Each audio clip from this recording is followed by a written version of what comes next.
Conditions ಇರುತ್ತೆ ನಿಮ್ ಜೊತೆ, ನಿಮ್ಮ ಹತ್ರ ನಾಯಿನ ತಗೊಬೇಕು ಅಂತಂದ್ರೆ? ತಗೊಳ್ಳೋದಲ್ಲ, ಫ್ರೀನೇ ಕೊಡೋದು, ನಾನು ದುಡ್ಡಿಸ್ಕೊಳ್ಳಲ್ಲ. ಈಗ ನೀವು ದುಡ್ಡಿರುತ್ತೆ, ನೀವು ಅಬ್ಬಬ್ಬ ನಾಯಿ ತಗೊಂಡ್ರೆ ಅಬ್ಬಬ್ಬ ಅಂದ್ರೆ 25,000 ತಗೊಳ್ತೀರಾ. ನೀವು ಲಕ್ಷಾಂತರ ರೂಪಾಯಿ ದುಡ್ಡಿದೆ ಅಂತ ತಗೊಳ್ಳಲ್ಲ, ಯಾಕಂದ್ರೆ ನಿಮ್ಗೆ ಅದು ಇಂಟ್ರೆಸ್ಟ್ ಇರಲ್ಲ. ಆದ್ರೆ ನಾನು ಲಕ್ಷಾಂತರ ರೂಪಾಯಿ ನಿಮ್ಗೆ ಫ್ರೀ ಕೊಡ್ತೀನಿ ಅಂದಾಗ ಖುಷಿಯಾಗಿ ಇಟ್ಕೊಳ್ತೀರಾ, ಸೆಲೆಬ್ರಿಟಿ ಡಾಗ್ ನಮ್ಮನೇಲಿದೆ ಅಂತ. ಆ ತರ ನಾನು ಇನ್ವೆಸ್ಟ್ ಮಾಡಿ ಫ್ರೀ ಕೊಡ್ತೀನಿ. ಅದನ್ನ ಮೊನ್ನೆ ಯಾವ್ದೋ ಡಬ್ಬಾ ಚಾನಲ್ ಅವರು ಹೌದು ಸರ್, ನಿಜ ಕೇಳಿದ್ವಿ ನಾವು. ಹೌದು, 50 ಕೋಟಿ ನಾಯಿ 100 ಕೋಟಿ ನಿಜನಾ? ಅದು ಇದೆಯಾ ಸರ್? 50 ಕೋಟಿ ನಾಯಿ 100 ಕೋಟಿ ನಾಯಿ ಇದೆಯಾ? ಒಂದೇ ಒಂದು ಇದೇ ಹಾಲಲ್ಲಿ ಈಗ ನೀವು ಬ್ಲೇಸರ್ಗಳು ಅಬ್ಬಬ್ಬ ಅಂತ ನೋಡಿದ್ರೆ ಎಷ್ಟು ರೇಟ್ ಇರುತ್ತೆ ನೀವು ನೋಡಿರಂಗೆ? ನಾವು ನೋಡಿರಂಗೆ ಒಂದು 5 ಲಕ್ಷ ಸರ್. 5 ಲಕ್ಷದವರೆಗೂ ನೋಡಿದೀರಾ ಬ್ಲೇಸರ್? ಹೌದು, ಅಂದ್ರೆ ಸೆಲೆಬ್ರಿಟಿಗಳು ಹಾಕುವಂತದ್ದು, ಸಲ್ಮಾನ್ ಖಾನ್. ಈಗ ನಾನು 2,80,000 ಇಲ್ಲಿ ಎದುರುಗಡೆನೆ ಇಟ್ಕೊಂಡಿದ್ದೀನಿ. ನೀವು ಹೇಳಿದ್ರಲ್ಲ 25 ಲಕ್ಷ ಅಂದ್ರೆ ಅಲ್ಲ, 25 ಲಕ್ಷ ಟೋಟಲ್ ಪರ್ಚೇಸ್ ಮಾಡಿರೋದು. ಅಂದ್ರೆ ಟೋಟಲ್ ಆಗಿ 25 ಲಕ್ಷ. ಈ ಶರ್ಟ್ ಎಲ್ಲ ಸೇರಿ ಬರೀ ಬಿಗ್ ಬಾಸ್ ಮನೆ ಒಳಗೆ ಹಾಕೊಳ್ಳೋಕೆ ಹೊಸ ಬಟ್ಟೆಗಳು ಪರ್ಚೇಸ್ ಮಾಡಿರೋದು. ರಿಯಲಿ ಅಮೇಜಿಂಗ್ ಆಗಿದೆ ಸರ್. ನೀವು ಹಾಕಿದಂತ ಈ ಸೀಸನ್ ಅಲ್ಲಿ ಹಾಕಿದಂತ ಎಲ್ಲಾ ಡ್ರೆಸ್ಗಳು ಕೂಡ ತುಂಬಾ, ಅಂದ್ರೆ ಅಲ್ಲಿರೋರು ಕೂಡ ನಿಮ್ ಡ್ರೆಸ್ಗಳನ್ನ ನೋಡಿ ವಾವ್ ಅಂತಿದ್ರು. ಎಲ್ಲರೂ ಕೂಡ ನಿಮ್ ಡ್ರೆಸ್ ಬಗ್ಗೆನೇ ಮಾತಾಡ್ತಿದ್ರು. ಅಚ್ಚರಿ ಹೇಳ್ತೀನಿ, ಅದು ಪ್ಯಾಕ್ ಮಾಡಕ್ ಬರ್ತಾರಲ್ಲ, ಇಬ್ರು ಹುಡುಗರು ಬಂದಿದ್ರು. ಅಂದ್ರೆ ಬಟ್ಟೆನೆಲ್ಲ ಒಳಗ್ ತಗೊಂಡೋಕೆ ಫಸ್ಟ್ ಹೋಗಕ್ಕಿಂತ ಒಂದು 5-2 ದಿವಸ ಮುಂಚೆ ಆ ಹುಡುಗಿರು ಬಾಂಬೆ ಅವರು, ಕನ್ನಡ ಬರಲ್ಲ, ಒಂದೊಂದು ಶರ್ಟ್ ಎತ್ತಿದ್ರೆ ವಾವ್ ಅನ್ಕೊಂಡು ಅದನ್ನೇ ಮುಟ್ಕೊಂಡು ಕೂತವ್ರೆ. ಈಗ ಹಾಕಿರೋದು ಎಷ್ಟು ಸರ್ ಇದು? ಯಾವುದು ಅದು ಹೇಳಿದ್ರೆ ಅದೇ ಟ್ರೋಲ್ ಮಾಡ್ತಾರೆ, ಬಿಟ್ಬಿಡಿ. ಅದು ಒಂದ್ ನಿಮಿಷ, ಇದು ನಾನು 3 ವಾರದಲ್ಲಿ ಏನಾಗ್ದೆ ಅದಕ್ಕಿಂತ 5 ಪಟ್ಟು ಎಕ್ಸ್ಟ್ರಾ ತಗೊಂಡೋಗಿದ್ದೆ. ಆದ್ರೆ 3 ವಾರದಲ್ಲಿ ಆಚೆ ಬಂದಿರೋದ್ರಿಂದ ಹಾಕೊಳಕ್ ಆಗ್ತಲ್ಲ. ನೋಡಿ, ಇದು ಅವತ್ತು ಅಲ್ಲಿ ಒಳಗೆ ಹಾಕಿಲ್ಲ, ಇದು ಒಳಗೆ ಹಾಕಿಲ್ಲ, ಅಂದ್ರೆ ಎಲ್ಲ ಈ ಯೂಸ್ ಬರ್ತಾ ಇದೆ. ನಾನು ಒಳಗೆ ಹಾಕಕ್ಕೆ ಅಂತ ತಗೊಂಡಿದ್ದು. ಇವತ್ತೇ ಬೋಣಿ ಇದನ್ನು ಹೊಸ ಇವತ್ತೇ ಇಲ್ಲಿಗೆ ಸ್ಟೇಜ್ ಮೇಲೆ ಹಾಕಿದ್ರಲ್ಲ sir first day, maroon colour blazer. ಅದೆಷ್ಟು ಸರ್? ಅದು 2,80,000. ಎಲ್ಲಾರು ನಕ್ಕಿದ್ರು, ಒಳಗಿರೋರು ನಕ್ಕಿದ್ರು. ಇವಾಗ ಬಂದಿದ್ ಮೀಡಿಯಾಗೆಲ್ಲ ಅದನ್ನ ಕೈ ಕೊಟ್ಬಿಟ್ಟು ಅದು ಲೇಡೀಸ್ಗೆ ಕೊಡ್ತಾ ಇದ್ದೀನಿ. ಯಾಕಂದ್ರೆ ಲೇಡೀಸೇ ಬ್ಲೌಸ್ ವರ್ಕ್, ಅದು ಕ್ವಾಲಿಟಿ ಡಿಫರೆನ್ಸ್ ಗೊತ್ತಾಗೋದು. ನಾವೊಂದ್ಸಲ ನೋಡ್ಬೋದಾ ಸರ್? ನೋಡಿ ಮೇಡಮ್, ಸರ್ ಕೊಡಿ ಒಂದು ನಿಮಿಷ. ಆ ವರ್ತ್ ನೀವು ತೋರಿಸ್ಕೊಂಡು ನಿಮ್ ಬಾಯಿಂದ ಮನಸ್ಸಿಂದ ಹೇಳಿ, ನೀವು ಸುದೀಪ್ ಸರ್ ಜೊತೆ ಸ್ಟೇಜ್ ಕಾಣ್ತಾ ಇದೆಯಾ ಅಂತ. ಆ ರಿಚ್ನೆಸ್, ಸ್ಟೇಜ್ ಮೇಲೆ ಹಾಕಿದಂತ ಬ್ಲೇಸರ್ ಇದು. ಹೌದು ಇವ್ರೆ, 2.5 ಲಕ್ಷದ ಬ್ಲೇಸರ್. ಇದನ್ನ ಹಿಂದಿನ ದಿವಸ ನನ್ನ ಫ್ರೆಂಡ್ಸ್ಗೆಲ್ಲ ಕರೆದು ಸೀ ಫುಡ್ ತಿನ್ಸಿ ಪಾರ್ಟಿ ಮಾಡಿ ಇದನ್ನ ಲಾಂಚ್ ಮಾಡಿದೀನಿ. ಈ ಬ್ಲೇಸರ್ರೇ ಹಾಕೋಬೇಕು ಅಂತ.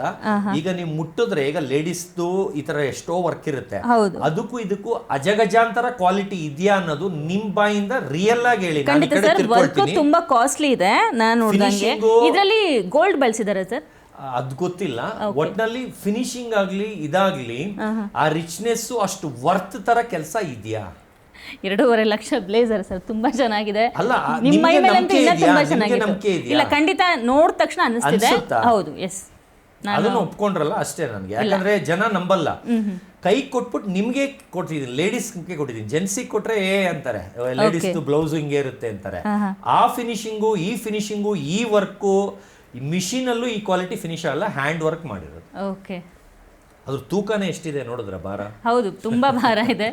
ಓಕೆ ಸರ್, ಇನ್ನ ಬಿಗ್ ಬಾಸ್ ವಿಷಯಕ್ಕೆ ಬರೋದಾದ್ರೆ, ನೀವು ಮೊದಲೇ ಡಾಗ್ ಬ್ರೀಡರ್, ತುಂಬ ನಾಯಿಗಳ ಬಗ್ಗೆ ತುಂಬ ಪ್ರೀತಿ ಇದೆ.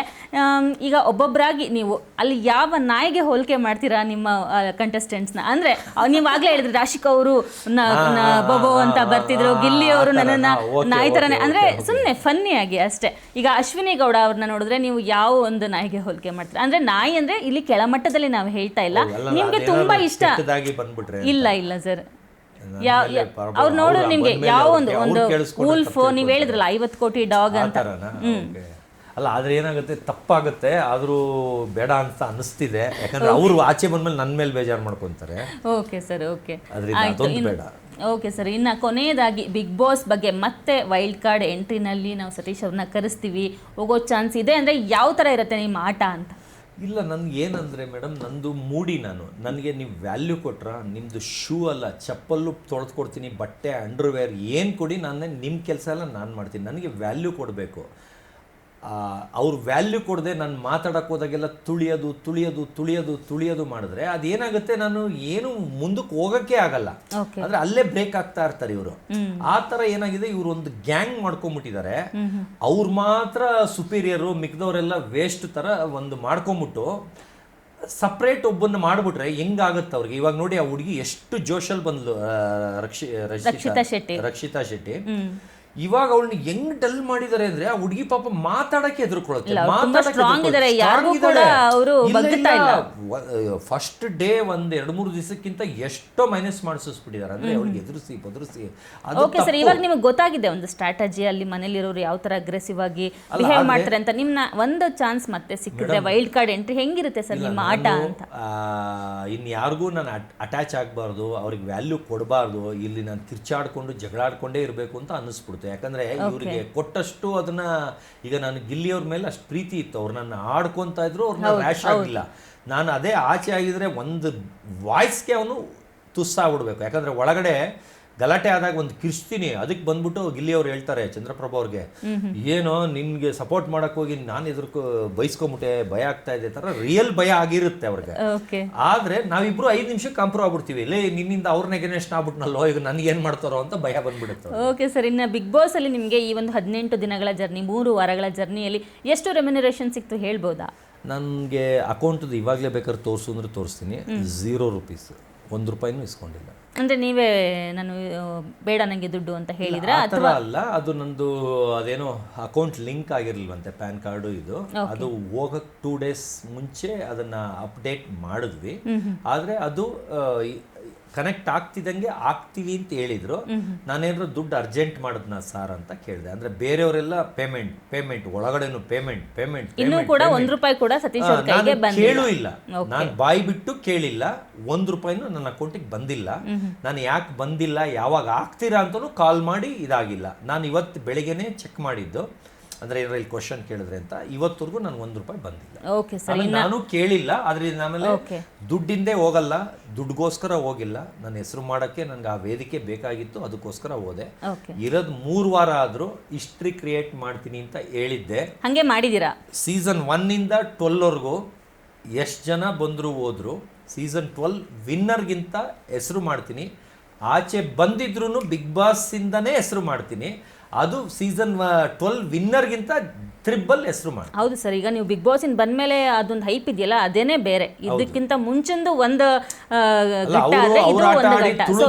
ಇವಾಗ ನಿಮ್ಗೆ ಹೇಗಿದೆ ಫೀಲಿಂಗ್? ಆಚೆ ಬಂದು ನನ್ನ ಆಟ ನಾನು ತೋರಿಸ್ತೀನಿ. ಹೇಗಿದೆ ಇವಾಗ ಫೀಲಿಂಗ್ ನಿಮ್ಗೆ? ಇನ್ನು ಮುಂದೆ ಹೇಗಿರ್ಬೋದು? ನನ್ನ ಒಂದು ಖುಷಿ ಆಗ್ತದೆ, ಜಾಸ್ತಿ ಆಗಿದೆ ನನ್ನ ಹೆಸರು, ಖ್ಯಾತಿ ಅಂತ ವ್ಯಾಲ್ಯೂ ಕೊಟ್ಟು ನನಗೆ ಇಷ್ಟು ಚೆನ್ನಾಗಿ ಮಾತಾಡಿಸ್ತಾ ಇದ್ದೀರಾ. ಆಮೇಲೆ ಒಂದು ಬ್ಯಾಡ್ ಆಗಿ ಆಗಿಲ್ಲ ನನ್ನ ಬಗ್ಗೆ ಅಂತ ಹೇಳ್ತಾ ಇದ್ದೀರಾ. ಆಮೇಲೆ ಒಂದು ಎಲ್ಲ ಒಳ್ಳೇದೇ ಹೇಳ್ತಾ ಇದ್ದೀರಾ. ಆಮೇಲೆ ಬೀದಿಲಿ ತುಂಬಾ ಡೀಸೆಂಟ್ ಆಗಿ, ಕೂಲ್ ಆಗಿ, ಕಾಮ್ ಆಗಿ, ತುಂಬಾ ಎಲಿಗೆಂಟ್ ಆಗಿ ಇದ್ ಬಂದ್ರು ಸತೀಶ್ ಅವರು. ತುಂಬಾ ಕ್ಲೀನ್ ಅಂಡ್ ನೀಟ್ ನ ನಮ್ದು ಜನರು ಕೂಡ ಏನ್ ಇವ್ರು ಇಷ್ಟೊಂದು ಕ್ರೇಜ್ ಕ್ಲೀನ್ನೆಸ್ ಅಂತ ಹೇಳ್ತಾ ಇದ್ರು. ನನ್ನ ಹೆಸರು ಹಾಳು ಮಾಡ್ಬಿಟ್ಟಿರೋರು. ಓಕೆ, ಈಗ ಬಂದಿದ್ದೇ ಒಳ್ಳೇದಾಯ್ತು ಅಂತ ಅನ್ನಿಸ್ತು. ನಿಮ್ಮ ಮಗ ಏನ್ ಹೇಳಿದ್ರು ಸರ್ ಬಿಗ್ ಬಾಸ್ ಇಂದ ಬಂದ್ಮೇಲೆ? ನಿಮ್ಮ ಮಗ ಅಮ್ಮನ ರಿಯಾಕ್ಷನ್ ಹೇಗಿತ್ತು? ಇಲ್ಲ, ಅಮ್ಮನ್ಗೆ ಸಸ್ಪೆನ್ಸ್ ಆಗಿ ಹೋದ್ವಿ ಮನೆಗೆ. ಅಮ್ಮನ್ಗೆ ಹೇಳ್ಬೇಡಿ, ಅಪ್ಪಂಗೆ ಹೇಳ್ಬೇಡಿ ಅಂತ. ಯಾಕಂದ್ರೆ ಅವ್ರು ದೊಡ್ಡಮ್ಮ ಚಿಕ್ಕಮ್ಮ ಅಣ್ಣ ಅಕ್ಕ ತಂಗಿರಿಗೆ ಅಯ್ಯಯ್ಯೋ ಅಂತ ಬಾಯಿ ಬಡ್ಕೊಂಡ್ಬಿಡ್ತಾರೆ, ಓಡಿಸ್ಬಿಟ್ರು ಬಂದ್ಬಿಟ್ಟ ಅಂತ ಅವ್ರು ಚೀಪಾಗಿ ಮಾತಾಡ್ತಾರೆ. ಯಾಕಂದ್ರೆ ಅವ್ರಿಗೆ ಗೊತ್ತಾಗಲ್ಲ ಏನು ಎತ್ತ ಅಂತ.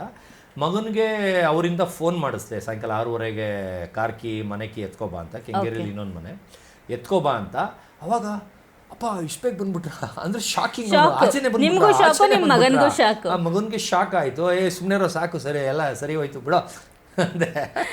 Okay sir, okay. Bigg Boss journey ಬಗ್ಗೆ ಬೇಜಾರಾಗ್ಲಿಲ್ಲ, ಹೊಟ್ಟೆ ಉರಿಲಿಲ್ಲ.